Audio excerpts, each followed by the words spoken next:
Hi, my name is Isabelle, and today we're going to talk about the question that's caused a lot of controversy amongst the Year 12 students this year for their HSC Paper 1, and that's because NESA didn't actually give them a visual text, they gave them a lengthy piece of poetry instead. And now with poems, they're quite a challenging medium because students think that they're unapproachable and it's quite dense in content. So hopefully by the end of today, after I unpack this question with you guys and sort of teach you how to extract techniques from them, that you'll be more confident with your HSC journey as you move forward in your high school life. Alrighty, so this is the poem titled Living in the Moment by O'Sullivan, and it's caused quite a bit of controversy amongst, I think, this year's HSC cohort, maybe because of its elusive content and how it sounds quite dense and very figurative. So hopefully after I unpack this with you guys, the meaning becomes a little bit more clear, okay? So the first thing to understand when you are deconstructing short answer texts is that you should just be really skimming it as opposed to reading it intensely, okay? And when you're skimming it, you want to just pick up those very surface level techniques such as imagery, metaphor, symbols, all of that right from the get-go so that it can really facilitate your ability to write your analysis and answer the question under the time constraints that the HSC imposes on us, okay? So, starting off, once you read the title, it says living in the moment, right? And the module, or like the syllabus for the common mod, is based off of human experiences, right? So right off the bat, we should already sort of identify that a possible human experience could be maybe the author is telling us to appreciate the moment a bit more, to slow down and to really savor the little aspects in life, right? Now, if we read further, just gleaning the page, we notice that there's repetition of the word bees, right? So a potential piece of analysis you can include, which I've included in our annotations here, is just the symbolism of bees, okay? Now, bees are typically referenced with the idiom as busy as a bee, okay?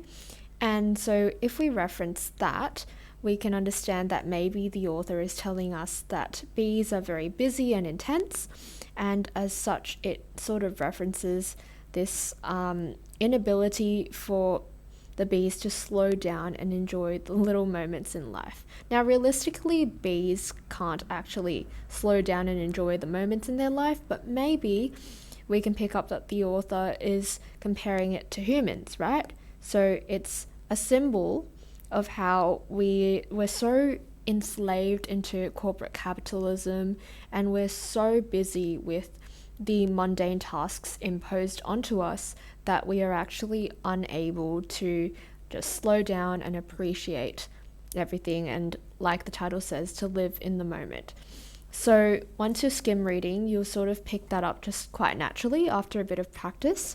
So the bee symbolism is potentially the first thing that we can write about in our analysis, okay? Next is the apricot metaphor. So we notice that apricots have been mentioned quite a few times throughout this text as well.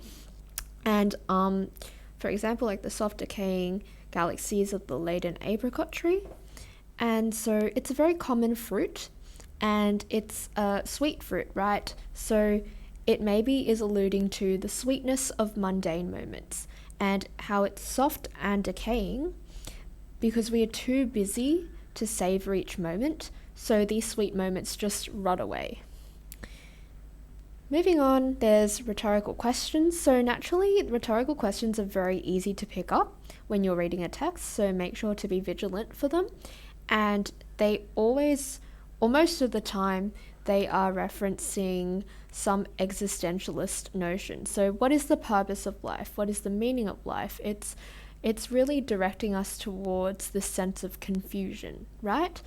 So in that vein, maybe it's alluding to how we forget to slow down and to live in the moment, and as such, we are so ensnared in these hectic rhythms that we are cornered into questioning our purpose in life.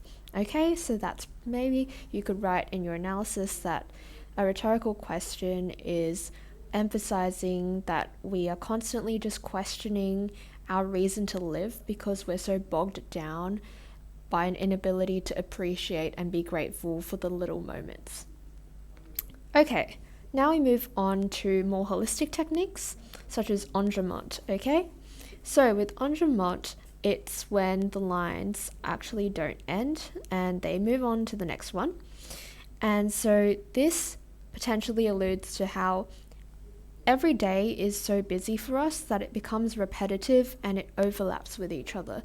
So enjambment sort of symbolizes that every day just moves on to the next and there's no end to this busyness. And with visual imagery, it's constantly constructed throughout this whole text. You can see throughout this whole text that there's very vivid images like the galaxies, the fuzzed globes, the plumps, the rustles, warm-furred, almost weightlessness. So it's very vivid imagery that has been constructed throughout this whole text, and it really helps to enhance all of these techniques, right? So visual imagery is one of those techniques that can be used as what I call an umbrella technique, and it can be supported by other techniques. I'll explain what I mean when I go through and deconstruct my sample answer. Alright, so just very briefly, here are some short answer tips. So there's no need to be using fancy language, just get straight to the point when it comes to short answers. Short answers sort of look less for the quality of your vocab and more on just what points you are able to get across to the marker. This is distinct from essays where they do look for a certain degree of sophistication in your writing.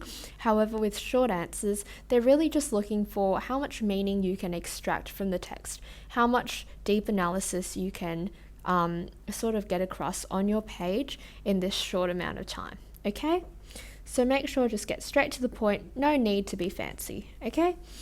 Next is nominalize and underlining your techniques. So what I mean by nominalize is usually students like to write maybe the B's symbolize. And symbolize is a verb, and what we want to do is say the bees are a symbol of.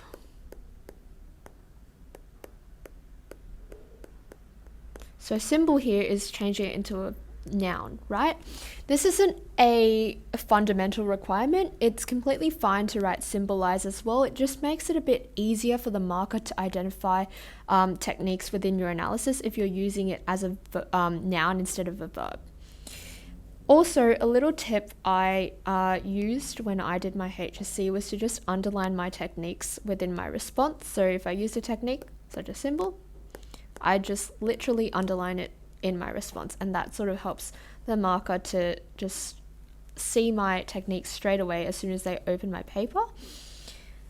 Next is one technique for 1 mark. So however many marks your question has, you want to allocate one technique to that. So if the question has 2 marks, then 2 techniques, 5 marks, then 5 techniques, that sort of thing. Make sure to address the question, okay? Make sure that your analysis really always links back to what the question is asking of you. Also, ensure that you are annotating and making note of different techniques as you go. So, like I said, when you're reading through your text, you want to just quickly put some annotations next to it so you remember and pick up what techniques you want to be extracting from the text and including into your analysis so you save some time. Last point, use qualifying verbs. So a lot of the questions, as you can see, and this is common to the question that I'll be deconstructing with you guys, it's analyze how O'Sullivan captures the idea of being in the moment. Now, when a question asks you how, not only do you need to include techniques and evidence, but you need to evaluate how well the composer has done something. So in order to do that, you have to say something like O'Sullivan effectively captures this message, or O'Sullivan evocatively constructs. So using these sort of verbs that evaluate how well they've done something. Okay? So if we're moving on to the short answer structure, we have the opening sentence that broadly answers the question and it links to the syllabus by specifying a human experience. With your till analysis structure, it's basically what you want to include in your response, and this should be happening per technique. So for each technique, you should be having all of these elements, okay? So you first start off by saying, the author, for example, effectively constructs the metaphor of an apricot in, and then you use a quote to substantiate your evidence, and then you explain the purpose of this technique and then clearly link it to the answer. And that's sort of, you want to rinse and repeat that depending on how many marks your question is worth. So you do this, like, for example, twice if question is 2 marks. And 3 times if the question is 3 marks, that sort of thing. So now we move on to my sample response. So this is the question that was posed to the HSC students this year, and it was analyse how O'Sullivan captures the idea of being in the moment. Now we see it's worth 5 marks, so obviously I'm going to include at least 5 techniques. Okay, so O'Sullivan effectively captures the idea of being in the moment through illustrating the human experience of appreciating the ordinary aspects of our life by using poetic techniques. So within this opening sentence, immediately I have evaluated how well he's done it. I've said that he's captured the idea of being in the moment. And how has he done it? By illustrating the human experience, so I'm linking it to the module statement, of appreciating the ordinary aspects of life by using poetic techniques. And again, this is just relating to the how element of the question. So your opening sentence doesn't need to be sophisticated at all as opposed to an essay. It just needs to really hit the mark and tick off all the boxes, essentially. Okay, so with our first piece of analysis, we have firstly, O'Sullivan evocatively crafts visual imagery with the huddle and glut of bees, which describes the busy congestion of worker bees as they operate within a hive. So you see here, I have first of all used introduced the author, so I said O'Sullivan, and how does he do it? He evocatively crafts it, okay? And the technique is visual imagery, and with the huddle and glut of bees. So within this first sentence, I've already packed the author, the qualifying verb, the technique, and evidence into one line. And that's exactly how you want to approach a short answer. Each sentence should be very meaningful. Next, I used a technique I like to call piggybacking. So like I mentioned before, visual imagery is a very good umbrella technique where you can pack more techniques beneath it, okay? So I said the visual imagery of the bees is sort of enhanced because they are also a symbol of how individuals are often caught in the intense rush of their daily lives and are unable to slow down to appreciate the present moment. So this is clearly linking to the question. It's talking about how he captures the idea of being in the moment and what he's trying to say about that, right? So that's my first example of teal. Next is, additionally, O'Sullivan constructs the metaphor of an apricot in soft, decaying galaxies of the laden apricot tree to represent how we constantly overlook the sweetness inherent in present moments to the point that these moments run away. So it's pretty much just copying the same structure. So we have author, how he does it, which is also the qualifying verb, and the technique, the quote, effect of the quote, and last but not least, how it links to the question. And then for our last part, it's another piggybacking, where I say, furthermore, O'Sullivan uses a rhetorical question in quote to emphasize how individuals are so preoccupied with their mundane tasks that they end up questioning their purpose in life and lose the ability to appreciate quotidian moments. So like again, I'm just adhering to this structure. I could even replace use with a more effective verb, such as, furthermore, O'Sullivan wields the rhetorical question.